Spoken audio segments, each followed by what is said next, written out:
अस्सलाम वालेकुम, मैं हूं महविश और आप देख रहे हैं टेस्ट ऑफ लाइफ। आज आपके साथ शेयर करूंगी चॉकलेट फज केक की रेसिपी। और मज़े की बात यह है कि इस केक को बनाने के लिए हम बिल्कुल भी ऑयल यूज़ नहीं करेंगे। विदाउट ऑयल हम इस केक को तैयार करेंगे, तो बहुत ही मज़े की रेसिपी है, ज़रूर ट्राई करिएगा। आइए स्टार्ट कर लेते हैं इस रेसिपी को।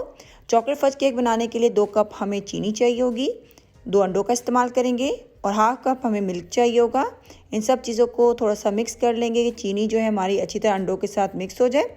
लाजमी नहीं है सेक के लिए आपके पास इलेक्ट्रिक बीटर हो, इसके बगैर भी आप ये केक बना सकते हैं। चीनी को आप ग्राइंडर में ग्राइंड कर लिएगा ताकि आपको मिक्सिंग में आसानी हो।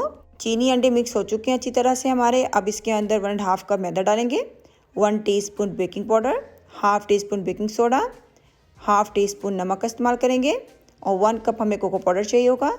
इन सब चीज़ों को अच्छी तरह से छान लेंगे। अब इसमें 1 कप गर्म पानी ऐड करेंगे। गर्म पानी ही आपने ऐड करना है, टैप वाटर बिल्कुल ऐड नहीं करना है। इसी से आपका केक जो है बहुत मॉइस्ट और सॉफ्ट बनेगा। अच्छी तरह से इन सब चीज़ों को मिक्स कर लेते हैं।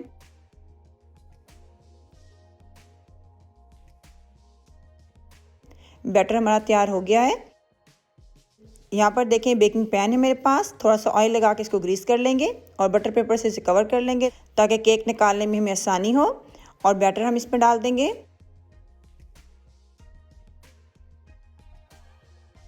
अब इसको 180 सेल्सियस पे 40 मिनट के लिए बेक कर लेंगे। जब तक केक बेक हो रहा है आइस की आइसिंग तैयार कर लेते हैं। आइसिंग बनाने के लिए हमें 500 ग्राम जो है चॉकलेट चाहिए होगी। मैं मिल्क चॉकलेट का इस्तेमाल कर रही हूँ, आप चाहे तो डार्क चॉकलेट भी यूज़ कर सकते हैं। और 250 ग्राम हम क्रीम का इस्तेमाल करेंगे। इन दोनों चीज़ों को माइक्रोवेव में रख के जो है मेल्ट कर लेंगे।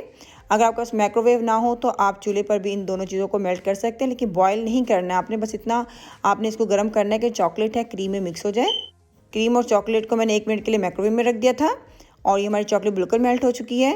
इसको अच्छी तरह से मिक्स कर लेते हैं। आधी से ज़्यादा आइसिंग से मैं केक को कवर कर लूँगी और थोड़ी सी आइसिंग को मैं बचाकर साइड पे रख लूँगी और उसको 6 से 7 घंटे के लिए इस तरह रूम टेम्परेचर पर रहने दूँगी। तो ये हमारी जो आइसिंग है ये थिक हो जाएगी, तो इससे हम केक को डेकोरेट करेंगे।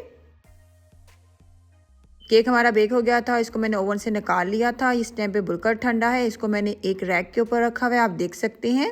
जब मैं इसके ऊपर आइसिंग डालूंगी तो जो हमारी एक्स्ट्रा आइसिंग होगी वो नीचे ट्रे में गिर जाएगी और उसको मैं सेव कर लूँगी और दोबारा रीयूज़ कर सकती हूँ। अब यहाँ पे देखें मेरे पास दूध है, दूध से अच्छी तरह हम केक को कवर कर लेंगे। दूध आपने ज़रूर इस्तेमाल करना है, दूध से आपका केक बहुत मॉइस्ट और सॉफ्ट हो जाएगा। क्योंकि हमने इसमें ऑयल का इस्तेमाल नहीं किया है तो केक को सॉफ्ट करने के लिए हम मिल्क का इस्तेमाल ज़रूर करेंगे। तो दूध से हमने अच्छी तरह केक को कवर कर लिया है।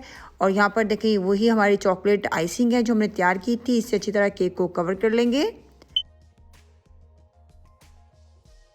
आइसिंग से केक को कवर कर लिया है। अब इसको हम शिफ्ट कर देंगे अपनी सर्विंग प्लेट के ऊपर।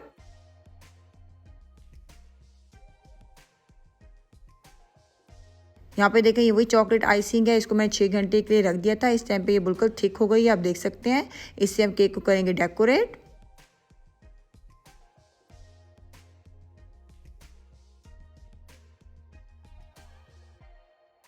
यहाँ पे देखिए चॉकलेट स्टोन्स है मेरे पास, आपको तोड़ के भी मैं दिखाती हूँ। देखिए इस तरह के होते हैं।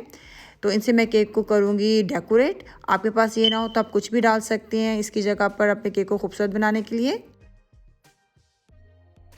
तो मेरा जो केक है ये तैयार हो चुका है। अपनी बेटी की बर्थडे पे मैंने ये बनाया था, इसलिए आपको कट करके अभी बिल्कुल नहीं दिखा सकती हूँ, लेकिन एक पीस मैंने आप लोगों के लिए काट के रखा हुआ था ताकि आप लोगों को दिखा सकूँ कि ये कितना सॉफ्ट और मॉइस्ट केक हमने तैयार किया ऑयल के बगैर। तो उम्मीद करती हूँ आज की रेसिपी आपको अच्छी लगी होगी। इंशाल्लाह नेक्स्ट टाइम मिलेंगे एक नई रेसिपी के साथ। ख्याल रखिएगा अपना, दुआ में मुझे याद रखिएगा। अल्लाह हाफिज़।